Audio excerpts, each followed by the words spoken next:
Bapak,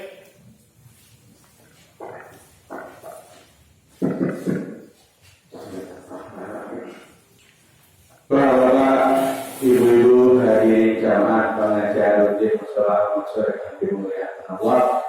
Assalamualaikum warahmatullahi wabarakatuh.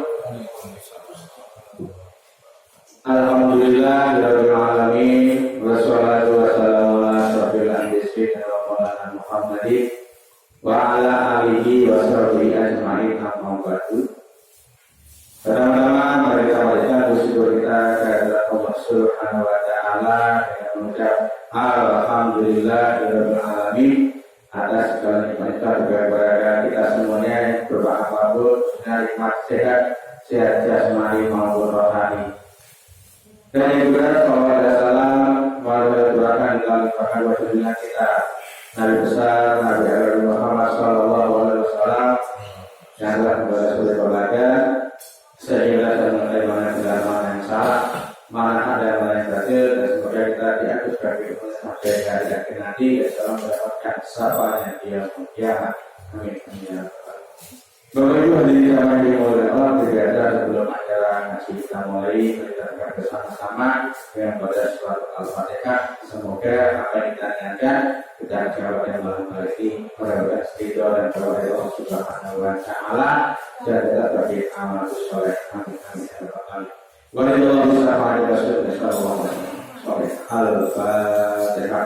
A'udzu billahi minasyaitonir rajim. Bismillahirrahmanirrahim. Alhamdulillahirabbil alamin. Arrahmanir rahim. Maliki yaumiddin. Iyyaka na'budu wa iyyaka nasta'in. Ihdinas siratal mustaqim. Siratal ladzina an'amta 'alaihim ghairil maghdubi 'alaihim waladdallin. Amin. Amin. Sudah ada pembukaan bersedia pengajian rutin pada malam hari. Kita teruskan dengan ngaji tafsir Al-Quran. Walatas nyasar bahwa dapat kami berkata. Assalamualaikum warahmatullahi wabarakatuh. Bismillah, alhamdulillah, salatu wassalamu ala rasulillah. La hawla wa la quwata illa billah, amma ba'd. Bapak Ibu rahimakumullah, kita akan lanjutkan ngaji surat Ar-Ra'd, surat ke-13, ayatnya 37. A'udzu billahi minasyaitonir rajim. Wa kadzalika anzalnahu hukman arabiyya. Dan seperti itulah kami menjadikan Al-Qur'an sebagai hukum, sebagai peraturan yang berbahasa Arab. Ayat ini menjelaskan kepada kita tentang satu, bahwa yang menurunkan Al-Quran adalah Allah. Kepada siapa? Kepada Nabi Muhammad. Fungsi Al-Quran hukman. Salah satunya adalah sebagai hukum, produk hukum yang isinya berbagai macam peraturan terkait dengan pribadi sampai kepada terkait dengan pemerintahan. Itu ada semua. Ada yang rinci di dalam peraturan-peraturan yang ada, juga ada yang sifatnya umum.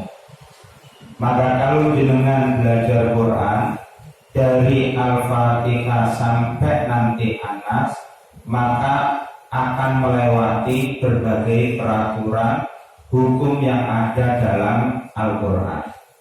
Sehingga ada yang membagi isi Al-Quran itu kepada 3 bagian. Pertama, hukum Allah yang terkait dengan urusan pribadi, fardi, urusan masing-masing orang. Sehingga setiap orang tanpa melibatkan siapapun, maka dia bisa menjalankannya. Contoh, aqimus sholat, dirikan sholat. Jenengan sholat sendirian pun bisa, tanpa siapapun bisa.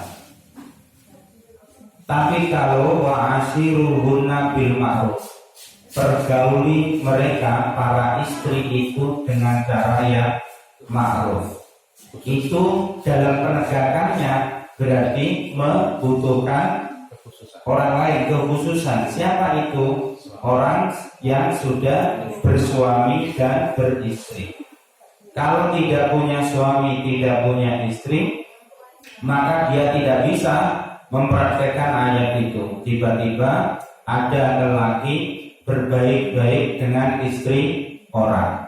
Alasannya wa'ashiruhunna bil ma'ruf. Pergaulilah istri-istri itu dengan cara yang ma'ruf. Makanya kula nafkahi, kula rambut, kula tumbasno sembarang Pak. Ini bojone wong dol. Ini jenenge ngawur. Nah, ini tidak cocok. Mempraktekkan ayatnya itu ya yang berpasangan, yang suami istri sah menurut pemerintah, menurut agama. Kemudian lagi misalkan dalam menjalankan peraturan soal hukum orang yang berzina. Kalau jenengan baca nanti di dalam surat An-Nur, orang yang menuduh zina saja, orang yang menuduh zina itu harus mempunyai bukti atau saksi 4 orang. Kalau tidak bisa menghadirkan 4 orang saksi, maka si penuduh walaupun dia melihat beneran Pak, mek dhewean tok, maka dia akan dikenai hukum cambuk 80 kali cambukan. Makanya nuduh zina itu tidak mudah. Siapa yang boleh menyambut itu? Jawabannya adalah penegak hukum. Penegak hukum itu siapa? Pemerintah. Tak boleh jenengan tiba-tiba ada orang, iku lo tahu zina mbek iko. Jare sapa? Iki ora jarene. Aku ketok dhewe mripat kulo jelas tak delok sampai mari. Kurang ajar iki. Nonton gratis. Ya. Nah, setelah itu kalau soal ya aku delean begini nih Pak. Jenengan karena sudah belajar surat An-Nur, tiba-tiba dengan gini. Lek sampean gak iso nekakno petang saksi, petang uang lanang, maka sampean fajridu. Dijilid itu dicambuk 80 kali. Ujug-ujug bocah yang dicekel sampean cacan ning ngarepe musala. Al Mansur golekno penjalin samboki ping 10. Yakin polisi teko jenengan mlebu penjara.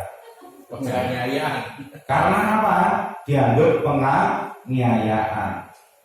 Itu tidak boleh individu-individu. Kenapa kok harus Arabia? Berbahasa Arab ya? Karena Al-Quran itu turun kepada bangsa Arab. Supaya apa? Supaya yang mendengar, yang melihat, yang mengetahui, yang mempelajari niku mudah paham, mudah dihafal.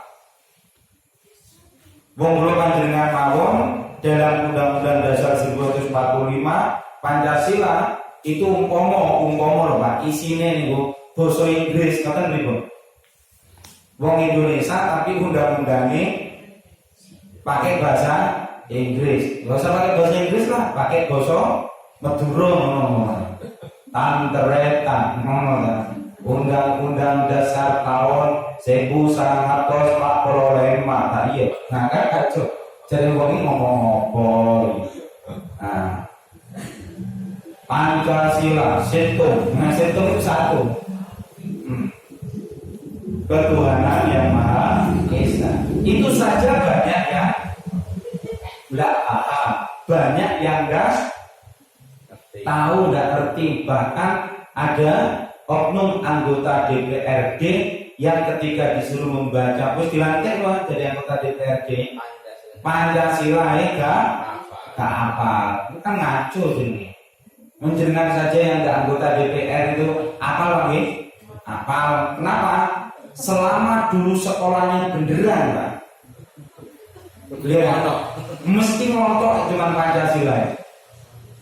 Wong saya ini sampai sekarang saja walaupun tidak 100%, namanya pembukaan itu hafal. Iya kan? Dulu rata-rata anak sekolah kan Pancasila wajib hafal, pembukaan wajib hafal, undang-undang dasar wajib hafal, nama menteri wajib hafal. Begitu dengan ditanya siapa menteri penerangan, mesti langsung jawab Harmoko. Mesti hafal. Kok nyebut liyane walaupun wis gak tau maca, ini mesti langsung keliru nih. Menteri penerangan sinasan mesti keliru. Tapi sekarang dengan ditanya yakin Pak, bingung. Makanya di TV Pak Jokowi itu ketika tanya sebutkan 5 menteri, tujuh menteri disebut Megawati, Prabowo, waktu itu baru jadi menteri loh Pak. Itu kan namanya Ahok gitu kan. Kenapa? Karena namanya populer. Nah, sehingga benarlah kemudian Allah menurunkan Al-Quran kepada Nabi Muhammad. Kemudian untuk semua manusia. Kenapa untuk semua manusia? Karena Nabi Muhammad itu diutus rahmatan lil alamin.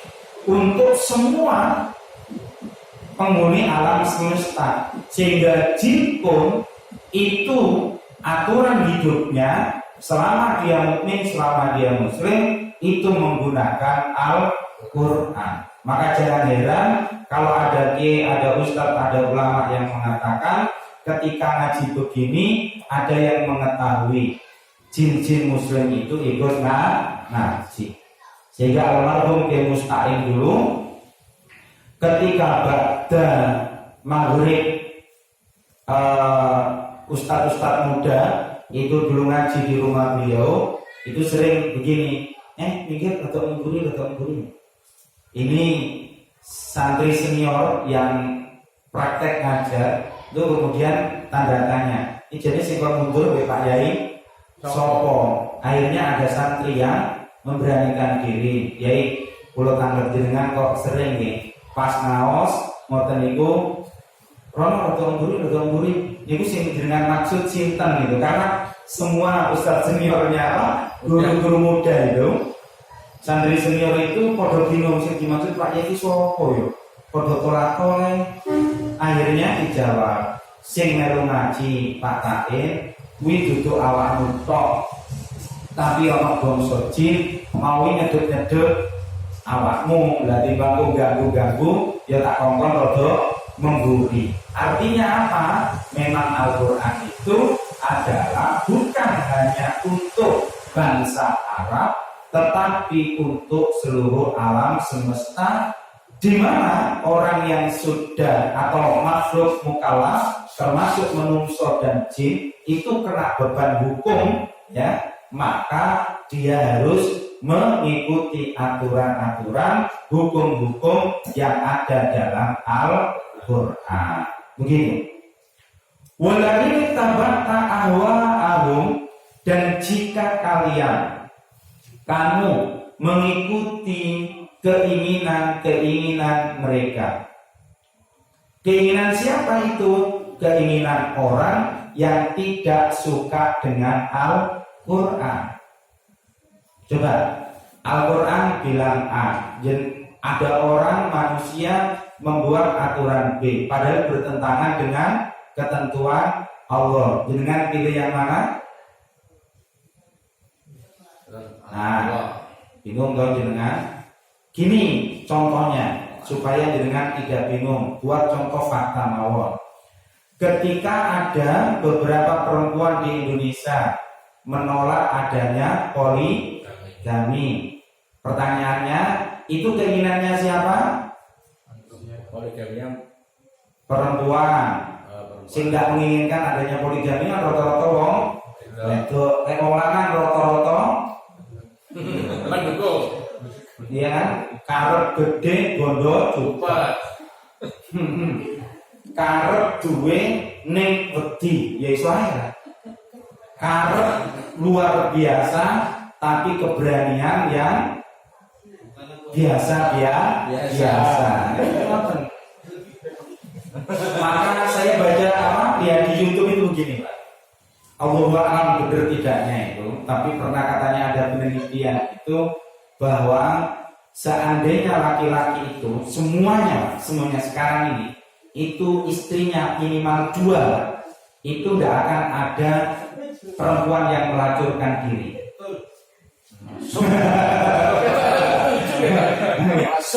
Bener, makanya Dr. Kiai Haji Arif Al-Imron itu pernah buat ilustrasi begini. Besok katanya ketika ada ustadz kiai-kiai mau dimasukkan ke surga, ini ilustrasi loh Pak ya.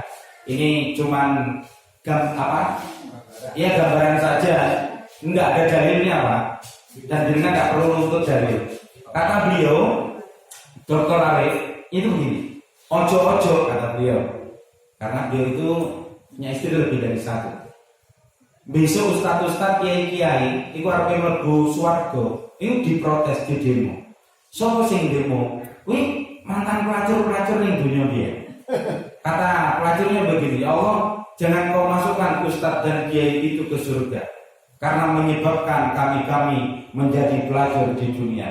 Andaikan kiai dan ustadz itu mau menikahi kami, tentu kami menjadi istri-istri solehah. Itu katanya gitu ya. Wah, itu manas-manasi para ustadz, para kiai ya. Nah, cuman begini maksud saya, dalam Al-Quran dibolehkan, walaupun ada ketentuan wa in khiftum alla ta'dilu fala hidata. Nek loro telu apa meneh papat khawatir gak iso adil, terutama adil dalam urusan apa? Urusan duniawinya, urusan apa? Setoran. Apa antrian itu? Giliran. Terus nafkahnya, ya sudah, lebih baik 1 saja. Berarti 1 itu ya syariat, 2 ya syariat, 3 ya syariat, maksimal 4 itu pun syariat. Begitu loh. Maka jangan sampai kemudian para perempuan itu ada yang protes bahwa menikah lebih dari 1 itu adalah melecehkan wanita. Tentu itu pernyataan yang tidak benar. Itu loh. Makanya apa? Sudah, kalau ketentuan agama A ya ikuti. Walaupun kadang perlu ada penyesuaian dalam tanda kutip. Tahu maksudnya ya? Penyesuaian ya. Contoh, zakat fitrah itu kalau dalam hadis itu kan tidak ada beras, tidak ada jagung. Maka kemudian penyesuaian, karena makanan pokoknya Indonesia ini beras, jagung, maka itu namanya apa Pak? Nah, penyesuaian dalam pelaksanaannya. Kalau zaman Nabi sholatnya itu panjang, walaupun tidak ada sholat panjang-panjang, ya, maksudnya panjang waktunya. Maka penyesuaian. Apa penyesuaian maknanya? Jenengan kalau sholat, soal waktunya gak usah niru Nabi, gak usah niru sahabat. Kenapa? Karena kalau niru Nabi, niru sahabat dipastikan. Nah, begitu imam takbir, jamaah assalamu alaikum, maknanya buyar. Bayangkan kalau ukuran kita baca sabihis marabbikal a'la, dengan pikirannya panjang atau pendek? Panjang. Hal ataka hadisul ghasyiyah, panjang atau pendek? Pendek. Tapi kalau ada imam baca wattini wazaitun, sedang. Tapi begitu inna apa? Pendek. Kul pokok sing kalkul bumi, wah iki mesti pendek. Kul sing paling rada dawa kon kul ya jual kafiru. Itulah yang disenangi, makanya disesuaikan, di samping dilihat jamaahnya. Makanya kenapa Nabi itu sebelum sholat menghadap ke jamaah, ya diantaranya itu benro, iki sing sholatnya wis mulai apa ngadeke iku mulai rodok doyong-doyong apa gak. Engko wis makmume kok akeh sing doyong, ya aja diantar sing dawa. Dawa ukuran kita beda dengan dawa ukuran zaman Nabi dan sahabat. Dawanya zaman Nabi Al-Baqarah tuntas, Ali Imran tuntas. Ini sak rakaat lho. Jenengan Saya jenengan itu dawa itu dikai toleransi nih jenengan itu Jumatan tok. Jumatan kok halata sungguh biasa lah ya. Biasa. Gak lu maksud dawa, tapi lek Isya Maghrib subuh ngejajal maca kuwi. Ngono iku wis dikategorikan.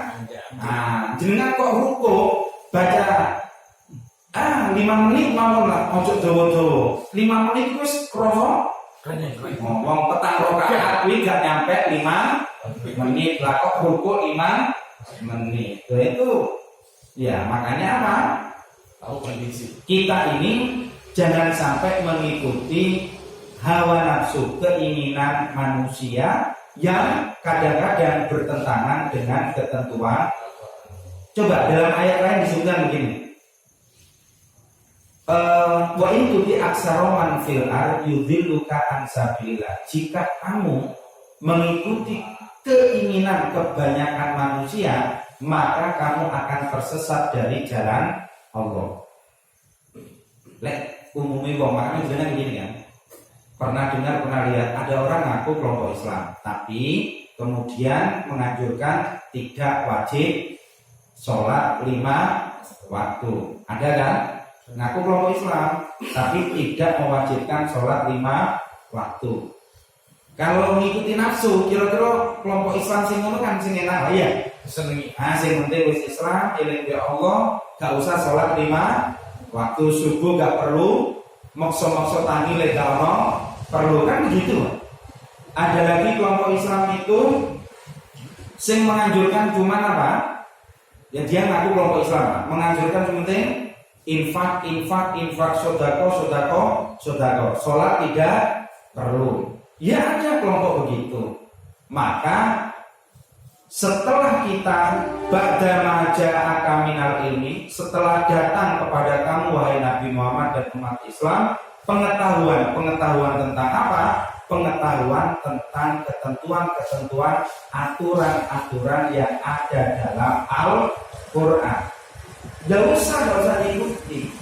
Boleh mengikuti ketentuan manusia, aturan manusia, selama tidak bertentangan dengan aturan ketentuan Allah dan Rasulnya. Contoh, pemerintah buat aturan tentang pakai helm kalau bersepeda, bertentangan enggak? Enggak, karena darul mafasid, mencegah terjadinya kerusakan. Apa? Kalau kecelakaan tidak pakai helm, Mbak, logika resikonya itu lebih tinggi daripada yang pakai helm. Saya sudah 2 kali kecelakaan, alhamdulillah yang beset duduk sirahku tapi helmku. Nah itu di depan rumah sakit baru itu saya sudah pernah kecelakaan dan salto.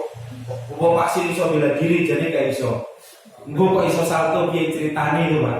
Saya sampai begini lagi kok gak ada helm. Masih waktu gak mati, sirah kan pakai bondas. Lah, istilah bondas itu kan kacau. Apa? Yo mengurangi kegagalan loh. Lah sirai belontak ngono renek rambutnya gak cukup meneh ngono piye jajal. Mulai terpaksa yang ini ketunan. Nah, padahal ketunan kuwi ora kok kepengin dadi wong soleh, tapi nutupi wotake. Nah, makanya ono wong iku niku aktif Pak, jilbaban padahal gak sholat. Apa mengikuti aturan dalam Quran? Gak, mengikuti aturan hawa nafsunya apa? Karena gengsi di cawan rambute kuwi apa? Wis putih-putih, akhirnya apa? Gawe jilbab. Nah, jadi sekarang mau gawe jilbab itu orang mesti syariat, tapi orang sing nutupi. Nah, begitu. Jenengan itu ya kudu. Tapi ojo tiap ketemu wong jilbaban ujuk-ujuk jenengan suudon. Monggo. Kuwi lho jilbaban iki gaya tok. Apa? Kaya asline ngene botak ya mari loro ngono. Ora usah. husnudon mawon bahwa dia memang niatnya mulia. Begitu. Malaka minallahi min wali wala waqt. Maka tidak ada bagimu dari Allah pelindung selainnya, penolong, pemelihara selainnya. Maksudnya apa? Ini ancaman. Kalau kita sudah mengetahui Quran itu kan hukman, peraturan, tata kelola kehidupan menungso, urip ning dunya kanggo kepentingan akhirat. Ternyata lebih mengikuti aturan-aturan menungso sing bertentangan, maka kalau sampai Allah mendatangkan azabnya, siksanya, maka tidak akan ada yang bisa menolong. Tidak akan ada yang bisa memelihara. Apa kepahaman yang tersembunyi dari ayat ini? Bisa saja karena melanggar ketentuan syariat, peraturan, perundang-undangan yang ditentukan oleh Allah, Allah mendatangkan siksanya. Cuma karena Allah itu bersifat hakim, bijaksana, maka wa umli kadang ditangguhkan. Begitu orang melanggar, begitu orang melakukan kezaliman, kemaksiatan, dosa, tidak ujuk-ujuk disiksa, tidak ujuk-ujuk dihukum, tapi diberi kesempatan supaya orang bertaubat. Bayangkanlah setiap pelanggar ketentuan agama kok langsung dihukum oleh Allah, Pak. Yakin jenengan saya semua ini akan selalu menjadi orang baik. Yang sering saya contohkan begini, katanya sih, karena saya belum pernah ke sana, orang kalau haji itu kadang-kadang dosanya itu langsung ditampakkan balasannya. Saya punya jamaah di Jombang, pas pulang dari haji saya datang, kemudian saya tanya, haji punya pengalaman apa yang menarik, yang bukan umum saya. Katanya begini, saya ini pas sholat bukan tiba-tiba ya, memang pas salam itu samping kanan samping kiri itu perempuan semua. Begitu noleh kanan delok wong Pakistan, noleh kiri delok wong India. Itu dalam pikirannya begini, biu-biu dan nyo bujuku ayu koyo. Nah, berarti moto pikirannya sudah mikir sing duduk. Lah kok begitu kembali ke kamarnya lah, langsung pripate loro. Loh, langsung.